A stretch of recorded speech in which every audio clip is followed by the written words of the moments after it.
ബാംഗ്ലൂരിലേക്ക് ആദ്യ തെളിവെടുപ്പ് എന്നതാണ്. അങ്ങനെയെങ്കിൽ ഷഫീദ്, ഉടൻ തന്നെ അന്വേഷണ സംഘവുമായുള്ള തെളിവെടുപ്പ് തുടങ്ങുമെന്നതാണോ? അതിൽ ആദ്യ തെളിവെടുപ്പ് നടക്കാൻ പോകുന്നത് ബംഗളൂരുവിലാണോ എന്നാണോ? അനുജ, ഈ 30-ാം തീയതി വരെയുള്ള കസ്റ്റഡി അത് ഈ പ്രോസിക്യൂഷൻ അതല്ലെങ്കിൽ അന്വേഷണ സംഘം ഈ കേസിന്റെ തെളിവെടുപ്പ് അതിന്റെ പ്രാധാന്യം കോടതിയെ മനസ്സിലാക്കിയതിന്റെ അടിസ്ഥാനത്തിൽ കോടതി അനുവദിച്ചതാണ് എന്നുള്ളതാണ് ഏറ്റവും പ്രധാനപ്പെട്ട കാര്യം. ഞാൻ മുൻപ് സൂചിപ്പിച്ചതുപോലെ തന്നെ, കഴിഞ്ഞ ലൈവിൽ സൂചിപ്പിച്ചതുപോലെ, ഇക്കാര്യത്തിലെ ഈ ക്രൈം നടന്നിരിക്കുന്നത് സംസ്ഥാനത്തിന് പുറത്തുകൂടിയാണ്. പ്രത്യേകിച്ച് സംസ്ഥാനത്തിന് പുറത്ത് മറ്റ് 3 സംസ്ഥാനങ്ങളിൽ ഉണ്ണികൃഷ്ണൻ പോറ്റിയുമായി തെളിവെടുപ്പ് നടത്തണം. മാത്രമല്ല, രഹസ്യ സ്വഭാവത്തിൽ ആ തെളിവെടുപ്പ് പൂർത്തിയാക്കണം, ഈ കണക്കുകൾ പരിശോധിക്കണം. ഇതടക്കമുള്ള കാര്യങ്ങളാണ് പ്രോസിക്യൂഷൻ കസ്റ്റഡിക്കായി, ഉണ്ണികൃഷ്ണൻ പോറ്റിയുടെ കസ്റ്റഡിക്കായി ഇന്ന് വാദിച്ചപ്പോൾ പ്രധാനമായി ഉന്നയിച്ച കാര്യം. ഇതിന്റെ പ്രാധാന്യം കോടതി മനസ്സിലാക്കിയിട്ടാണ്, അതായത് റിമാൻഡ് എന്നതിനപ്പുറത്തേക്ക് കസ്റ്റഡി എന്ന നീക്കത്തിലേക്ക് കടന്നതും. ഈ പറയുന്ന 30-ാം തീയതി വരെയുള്ള കസ്റ്റഡി എന്ന് പറഞ്ഞൊരു വലിയ കാലയളവാണ്. സ്വാഭാവികമായും അത്രയും ദിവസം, അത് 13 ദിവസത്തോളം ഇത്തരം പരിശോധന, ഇത്തരം തെളിവെടുപ്പ് വേണമെന്നുള്ളതാണ് ഏറ്റവും പ്രധാനപ്പെട്ട കാര്യം. ഇതിന്റെ അടിസ്ഥാനത്തിൽ ഒരുപക്ഷേ ഈ പത്തനംതിട്ടയിൽ നിന്ന് തന്നെ ആ ഉണ്ണികൃഷ്ണൻ പോറ്റിയെ ബാംഗ്ലൂരിലേക്ക് കൊണ്ടുപോകാനുള്ള ആലോചന നടത്തുന്നുണ്ട്. അതല്ലെങ്കിൽ ഒരു സെക്കൻഡ് ഓപ്ഷൻ നിലയിലായിരിക്കും തിരുവനന്തപുരത്തേക്ക് വീണ്ടും മടക്കിക്കൊണ്ടുപോയി തിരുവനന്തപുരം ഈ പോലീസ് ക്ലബ്ബിലോ അതല്ലെങ്കിൽ ഈഞ്ചക്കൽ ക്രൈംബ്രാഞ്ച് ഓഫീസിലോ വീണ്ടും ചോദ്യം ചെയ്യൽ, കുറച്ചുകൂടി ക്ലാരിറ്റി വേണമെങ്കിൽ മാത്രം ചോദ്യം ചെയ്യൽ നടത്തിയ ശേഷം സംസ്ഥാനത്തിന് പുറത്തേക്കുള്ള തെളിവെടുപ്പ് എന്ന രീതിയിൽ കൂടി കാര്യങ്ങൾ ഇപ്പോൾ പുറത്തു വരുന്നുണ്ടെങ്കിലും ഒരു കാര്യം ഉറപ്പാണ്, ഉണ്ണികൃഷ്ണൻ പോറ്റിയുമായി തൊട്ടടുത്ത മണിക്കൂറുകൾ തന്നെ തെളിവെടുപ്പ് ആരംഭിക്കും. കാരണം നമ്മൾ ഇന്ന് രാവിലെ കൊടുത്ത മൊഴികൾക്കപ്പുറത്തേക്കും മറ്റു ചില നിർണായക വിവരങ്ങൾ കൂടി ഉണ്ണികൃഷ്ണൻ പോറ്റി SIT സംഘത്തിന് മൊഴിയായി നൽകിയിട്ടുണ്ട് എന്ന തരത്തിലേക്കുള്ള ചില സൂചനകൾ പുറത്തേക്ക് വരുന്നുണ്ട്. പ്രത്യേകിച്ച് ഈ സ്വർണ്ണപ്പാളികൾ എവിടെയാണ്, അല്ലെങ്കിൽ തട്ടിയെടുത്ത സ്വർണ്ണം എവിടെയാണെന്ന് അടക്കമുള്ള കാര്യങ്ങളിൽ ഉണ്ണികൃഷ്ണൻ പോറ്റി ചില കാര്യങ്ങൾ അന്വേഷണ സംഘത്തോട് വ്യക്തമാക്കിയെന്ന് വിവരമുണ്ട്. അങ്ങനെയാണെങ്കിൽ അത് നിർണായക വിവരമാണ്. അന്വേഷണ സംഘത്തെ സംബന്ധിച്ച് അവിടേക്ക് എത്തുക വളരെ പ്രധാനമാണ്. ഉണ്ണികൃഷ്ണൻ പോറ്റി ഇത് സമ്മതിച്ചു എന്ന സ്വാഭാവികമായും അത് വാർത്തകളടക്കം പുറത്തേക്ക് വരുന്നൊരു പശ്ചാത്തലത്തിൽ ഏതെങ്കിലും തരത്തിൽ അതെടുത്ത് മാറ്റാനടക്കമുള്ള സാധ്യതകൾ, അതല്ലെങ്കിൽ അത് പൂർണ്ണമായും ആ തെളിവ് നശിപ്പിക്കലടക്കമുള്ള കാര്യങ്ങൾ അത് സംശയമായി ഇന്ന് പ്രോസിക്യൂഷനും അന്വേഷണ സംഘവും കോടതിയിൽ പ്രകടിപ്പിച്ചിരുന്നു.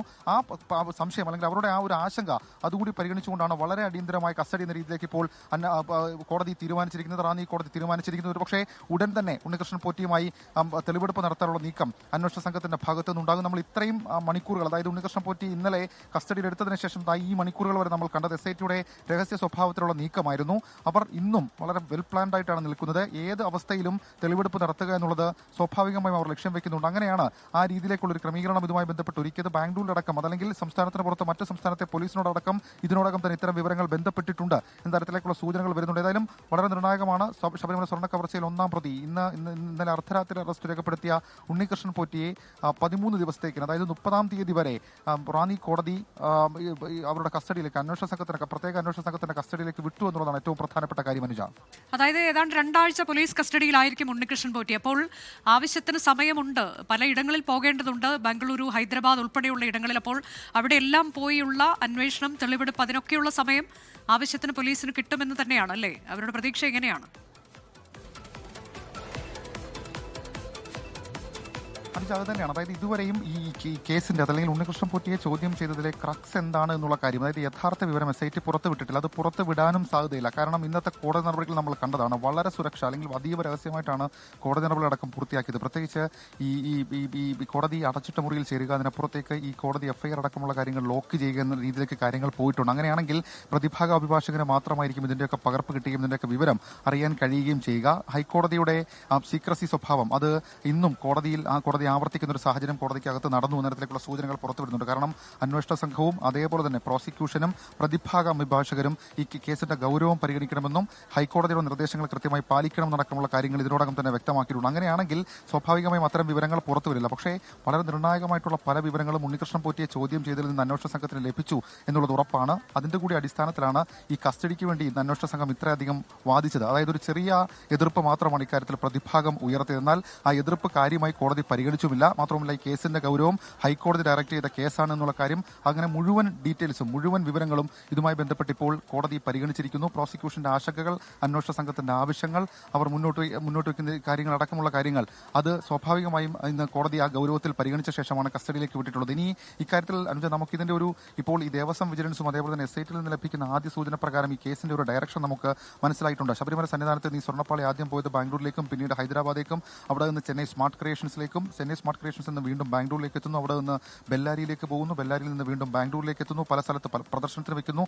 അതിനുശേഷമാണ് ഈ കോട്ടയത്തെ പള്ളിക്കത്തോട് എന്ന് പറയപ്പെടുന്ന സ്ഥലത്തേക്ക് ഇത് എത്തുന്നതും ഇളമ്പല ക്ഷേത്രത്തിൽ നിന്നും അവിടെ വെക്കുകയും അതിനുശേഷം ശബരിമലയിലേക്ക് പോവുകയും ഒക്കെ ചെയ്യുന്നു. അപ്പോൾ സ്വാഭാവികമായും അങ്ങനെ ഒരു വലിയ കണക്ഷൻ ഈ സ്ഥലങ്ങളിലൊക്കെ തെളിവെടുപ്പ് നടത്തണം. മാത്രവുമല്ല ഇതിനൊക്കെ അപ്പുറത്തേക്ക് അന്വേഷണ സംഘത്തിന് കണ്ടെത്തേണ്ടത് ഈ സ്വർണം എവിടെ, അല്ലെങ്കിൽ ശബരിമല സ്വർണ്ണപ്പാളിയിൽ നിന്ന് തട്ടിയെടുത്ത സ്വർണം എവിടെ എന്നുള്ള കാര്യം അന്വേഷണ സംഘത്തെ സംബന്ധിച്ച് അത് ഉറപ്പിക്കുക ഏറ്റവും പ്രധാനപ്പെട്ട കാര്യമാണ്. അതുകൊണ്ട് തന്നെ അവരുടെ ഭാഗത്ത് നിന്ന് ആ രീതിയിലുള്ള ഒരു അന്വേഷണം ഉണ്ടാകും. മാത്രവുമല്ല ഗൗരവത്തിലുള്ള അന്വേഷണം ഉണ്ടാകും. ആ ഗൗരവത്തിലുള്ള അന്വേഷണത്തിന്റെ ഭാഗമായിട്ടാണ് ഈ കസ്റ്റഡി എന്നുള്ള ആവശ്യം അവർ ആവർത്തിച്ച് ആവശ്യപ്പെട്ടത്. ഇപ്പോൾ കോടതി അംഗീകരിച്ചിരിക്കുന്നു. കോടതി അംഗീകരിച്ച സാഹചര്യത്തിൽ ഉടൻ തന്നെ തെളിവെടുപ്പ് നടത്തുക എന്നുള്ളതാണ് ഏറ്റവും പ്രധാനം. അല്പസമയത്തിനുള്ളിൽ ഉണ്ണികൃഷ്ണൻ പോറ്റിയുമായി റാന്നി കോടതിയിൽ നിന്ന് അന്വേഷണ സംഘം പുറപ്പെടും. ഒരുപക്ഷെ പത്തനംതിട്ടയിൽ നിന്ന് തന്നെ ഹോൾഡ് ചെയ്യുമോ അല്ലെങ്കിൽ തിരുവനന്തപുരത്തേക്ക് കൊണ്ടുപോകുമെന്നുള്ള കാര്യത്തിൽ ഇപ്പോഴും നമുക്ക് വ്യക്തതയില്ല. തിരുവനന്തപുരത്തേക്ക് കൊണ്ടുപോകാനുള്ള സാധ്യത ഉണ്ടെങ്കിൽ കൂടി അതിനപ്പുറത്തേക്ക് പത്തനംതിട്ടയിൽ നിന്ന് തന്നെ ആദ്യ തെളിവെടുപ്പ് ആരംഭിക്കുക, അതല്ലെങ്കിൽ ബാംഗ്ലൂരിലേക്ക് എത്തിച്ച് ആദ്യ തെളിവെടുപ്പ് ആരംഭിക്കുക എന്നുള്ള നീക്കം അന്വേഷണ സംഘം ആലോചിക്കുന്നുണ്ടോ. അത് ഉറപ്പിക്കുന്നില്ലെങ്കിൽ കൂടി അങ്ങനെ ഒരു ആലോചന ഇന്ന് രാവിലെ മുതൽ അവർക്കുണ്ടായിരുന്നു. ഏതെങ്കിലും തരത്തിൽ കസ്റ്റഡി കിട്ടുകയാണെങ്കിൽ ആദ്യ തെളിവെടുപ്പ് ബാംഗ്ലൂരിൽ നടത്തണം. ബാംഗ്ലൂരിൽ അങ്ങനെ നടത്തുകയാണെങ്കിൽ